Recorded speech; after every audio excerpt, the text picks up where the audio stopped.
الحمد لله رب العالمين والعاقبة للمتقين والصلاة والسلام على سيد الأنبياء والمرسلين.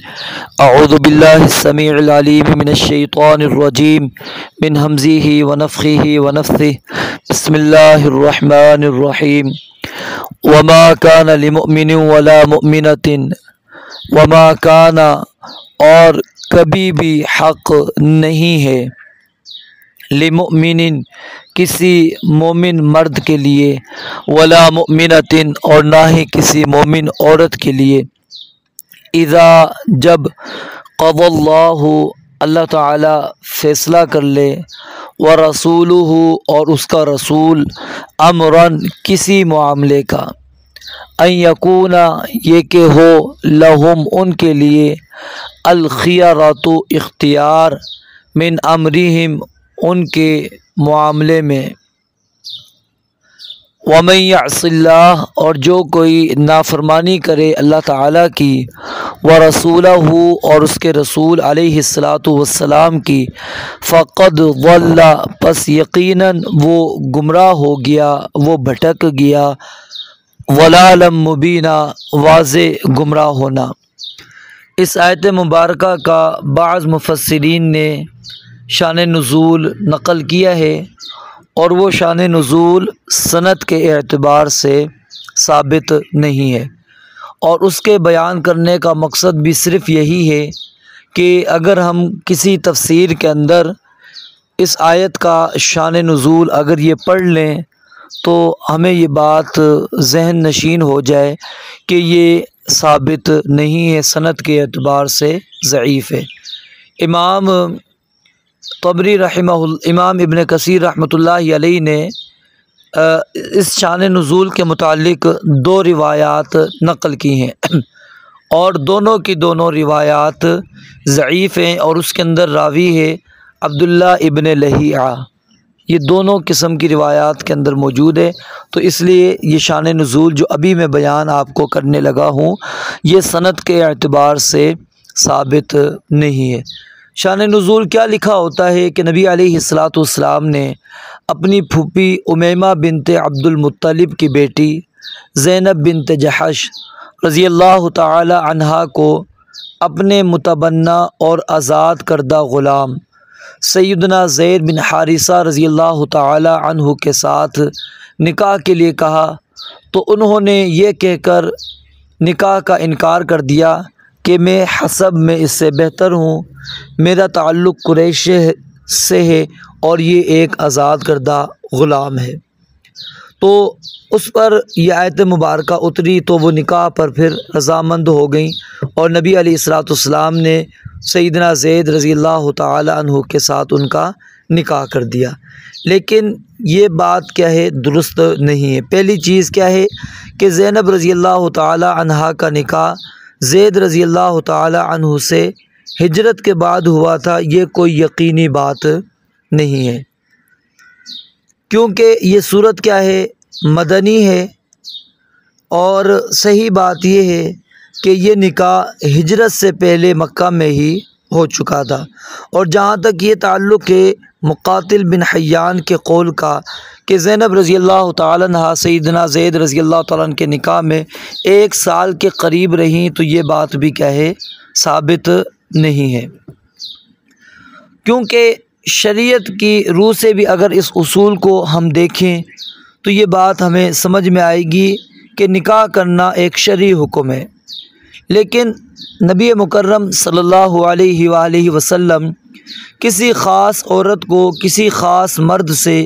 یا کسی خاص مرد کو کسی خاص عورت سے نکاح کرنے پر شرعی طور پر مامور کریں، یہ صحیح نہیں ہے، کیونکہ کوئی بندہ یہ کہہ سکتا ہے کہ میں فلاں مرد سے نکاح نہیں، کوئی مرد کہہ سکتا ہے کہ میں فلاں عورت سے نکاح نہیں کرنا چاہتی، یا عورت کہہ دے کہ میں فلاں مرد سے نکاح نہیں کرنا چاہتی، تو اگر وہ انکار کر دیتی ہے تو وہ کیا بن جائے گی، نافرمان ہو جائیں گے۔ تو اس لیے یہ شان نزول درست نہیں ہے۔ تو اللہ رب العالمین نے یہاں پر کیا بات بیان فرما دی کہ وما کان لمؤمن ولا مؤمنۃ، کہ کسی مومن مرد اور کسی مومن کا کبھی یہ حق ہی نہیں رہا، اس کو یہ حق حاصل ہی نہیں ہے کہ اذا قضى اللہ ورسولہ امرا، کہ جب اللہ اور اس کے رسول علیہ الصلاۃ والسلام کوئی فیصلہ کن حکم جاری کر دیں جس کے اندر انسان کو اختیار نہ دیں، فیصلہ کن حکم آ چکا ہے کہ تم نے یہ کام کرنا ہی ہے، کرنے نہ کرنے کا اختیار نہیں دیا جائے، ان کو پابند کر دیا جائے، تو اللہ رب العالمین فرماتے ہیں جب اللہ اور اس کے رسول علیہ الصلاۃ والسلام کا فیصلہ کن امر معاملہ حکم آ جائے تو کسی مومن مرد اور کسی مومن کے لیے یہ جائز ہی نہیں ہے، یہ کبھی اس کو حق ہی حاصل نہیں ہے کہ وہ اپنا اختیار استعمال کرے۔ اب اصل میں اس آیت کو پچھلی آیات سے ملائیں گے تو بات سمجھ میں آئے گی۔ پیچھے رسول مکرم صلی اللہ علیہ وسلم کی ازواج مطہرات رضوان اللہ علیہن اجمعین، ان کے متعلق ہم نے پڑھا، نبی علیہ الصلاۃ والسلام نے ان کو اختیار دیا کہ ان کنتن تردن الحیات الدنیا وزینتہا فتعالین امتعکن واسرحکن سراحا جمیلا، کہ تمہیں اختیار ہے، تم اگر میرے پاس آنا چاہتی ہو تو آ جاؤ، اگر دنیا چاہتی ہو تو آؤ، میں تمہیں دنیا دے دوں گا، پھر تم دنیا لو اور چلی جاؤ۔ تو اب یہاں پر کیا ہے، ازواج مطہرات رضوان اللہ علیہن اجمعین کو تو اختیار دے دیا کہ وہ آپ کے ساتھ رہیں یا آپ کے ساتھ نہ رہیں۔ کیونکہ نبی علیہ الصلاۃ والسلام اپنی ذات کے لیے کسی کو تکلیف نہیں دینا چاہتے تھے۔ تو اب اس کا یہ مطلب نہیں ہے کہ جس طرح بیویوں کو ساتھ رہنے اور جدا رہنے کا اختیار ہے، اسی طرح ہر آدمی کو یہ اختیار ہے کہ اپنے ہر کام میں رسول اللہ صلی اللہ علیہ وسلم کا حکم مانے یا نہ مانے۔ تو یہ بات درست نہیں ہے، کیونکہ نبی علیہ الصلاۃ والسلام کے ان امور کے اندر جہاں پر آپ ہمیں یہ آپشن دے دیں گے کہ اختیار کریں یا نہ کریں، وہاں پر ہم اپنے اختیار کو لے کر آئیں گے۔ جہاں پر فیصلہ کن معاملہ آ جائے، فیصلہ کن حکم جاری ہو جائے، تو اس وقت پھر ہم نے اپنی رائے نہیں چلانی، اپنا اختیار استعمال نہیں کرنا۔ اور اس کی دلیل سیدہ بریرہ رضی اللہ تعالی عنہا اور ان کے شوہر سیدنا مغیث رضی اللہ تعالیٰ عنہ،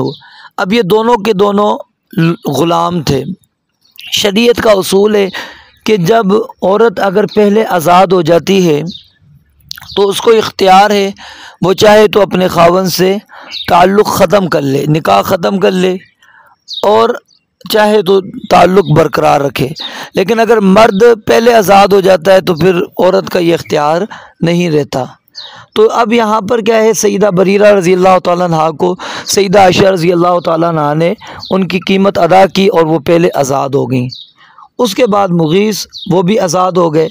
اب مغیث رضی اللہ تعالیٰ عنہ ان سے بہت زیادہ محبت کیا کرتے تھے۔ آپ علیہ الصلاۃ والسلام نے اپنے چچا عباس رضی اللہ تعالیٰ عنہ کو کہا کہ الا تعجب من حب مغیث بریرہ، کیا تمہیں تعجب نہیں ہوتا کہ مغیث دیکھو بریرہ سے کتنی زیادہ محبت کرتا ہے، اور ومن بغض بریرہ مغیثا، اور بریرہ کو دیکھو کہ وہ کتنا زیادہ بغض نفرت رکھتی ہے مغیث سے، کیا تمہیں تعجب نہیں ہوتا؟ یعنی وہ محبت کر رہا ہے اور وہ انتہائی نفرت کر رہی ہے۔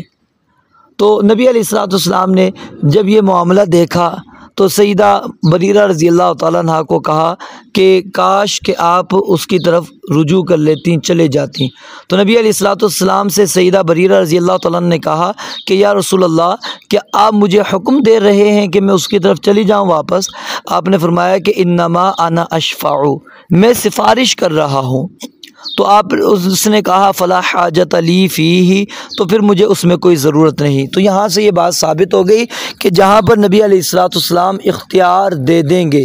اختیار دے دیں تو وہاں پر پھر ہم اپنے اختیار کو استعمال کر سکتے ہیں، اور جہاں پر فیصلہ کن حکم جاری ہو جائے وہاں پر ہم اپنا اختیار استعمال قطعاً کبھی بھی کسی صورت میں نہیں کر سکتے۔ تو اس لیے فرمایا اذا قضى اللہ ورسولہ، کہ جب اللہ اور اس کے رسول علیہ الصلاۃ والسلام کی طرف سے کوئی فیصلہ کن حکم آ جائے تو پھر کسی مسلمان کو اختیار استعمال کرنے کی کسی صورت بھی کوئی گنجائش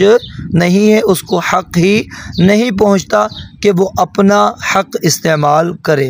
اور یہ آیت امام ابن کثیر رحمۃ اللہ علیہ بیان فرماتے ہیں تمام احکام کے لیے عام ہے،